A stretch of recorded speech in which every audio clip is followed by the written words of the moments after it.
రాష్ట్ర వ్యాప్తంగా చలి తీవ్రత కొనసాగుతోంది. అన్ని జిల్లాల్లో అత్యల్ప ఉష్ణోగ్రతలు రికార్డవుతున్నాయి.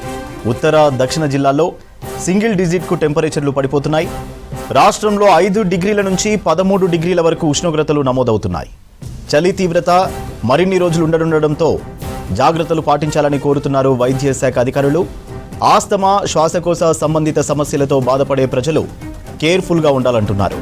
తెలంగాణ రాష్ట్ర వ్యాప్తంగా చాలా జిల్లాలలో చలి తీవ్రత పెరిగింది. ముఖ్యంగా మనం చూస్తే తెలంగాణ రాష్ట్ర వ్యాప్తంగా కూడా చలితో పాటు చాలా ప్రాంతాలలో ఇటు పొగమంచు ప్రభావం కూడా స్పష్టంగా అయితే ఉంది. ముఖ్యంగా మనం చూస్తే చలి తీవ్రతలు సాధారణ డిగ్రీల కంటే కూడా కనిష్ట డిగ్రీలలో నమోదవుతున్న క్రమంలో ప్రజలు చాలా వరకు అయితే చలి కారణంగా ఇబ్బందులు పడుతున్నటువంటి సిచ్యువేషన్ కొనసాగుతుంది. మనం చూడవచ్చు, ఎందుకంటే ఇటు ఉదయాన్నే చలితో పాటు అంతేకాకుండా ఇటు పొగమంచు కారణంగా కూడా చాలా ప్రాంతాలు అయితే ఇటు పొగమంచుతో కరుమరుగుతున్నటువంటి పరిస్థితులను మనం చూడవచ్చు. ఎందుకంటే ఇప్పటికే తెలంగాణ రాష్ట్రంలో సెకండ్ కోల్డ్ వేవ్ అనేది కొనసాగుతున్నట్లయితే వాతావరణ శాఖ హెచ్చరికల్లో పేర్కొనడంతో అయితే ముఖ్యంగా సెకండ్ కోల్డ్ వేవ్లో భాగంగా గత 10 రోజుల నుంచి కూడా చలి తీవ్రత అనేది పెరిగింది. ముఖ్యంగా ఇటు ఉదయాన్నే వాకింగ్ చేసేటువంటి ప్రజలు కూడా కొన్ని జాగ్రత్తలు పాటించాలని ఇప్పటికే అధికారులు సూచించిన క్రమంలో, అంతేకాకుండా ఇటు చలి తీవ్రత కారణంగా ప్రజలు ముఖ్యంగా వృద్ధులు, చిన్నపిల్లలు శ్వాసకోశ సంబంధిత ఇబ్బందులు పడేటువంటి అవకాశం ఉంటుందని ఇటు వాతావరణ శాఖ హెచ్చరికల్లో పేర్కొనడంతో పాటు ముఖ్యంగా తెలంగాణ రాష్ట్ర వ్యాప్తంగా కూడా చాలా జిల్లాలలో ఇప్పటికే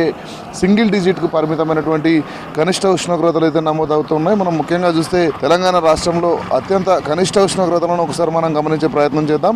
ఇటు కుమరంభీం, ఆసిఫాబాద్ జిల్లాలో 5.7 డిగ్రీల కనిష్ట ఉష్ణోగ్రత నమోదైంది. అంతేకాకుండా సంగారెడ్డిలో చూసినట్లయితే 6.4 డిగ్రీలు, రంగారెడ్డిలో 6.5, ఆదిలాబాద్ 7.7, వికారాబాద్ 8.1, సిద్దిపేట 8.1, మెదక్ 8.5, కామారెడ్డి 8.6, నిజామాబాద్ 9.1.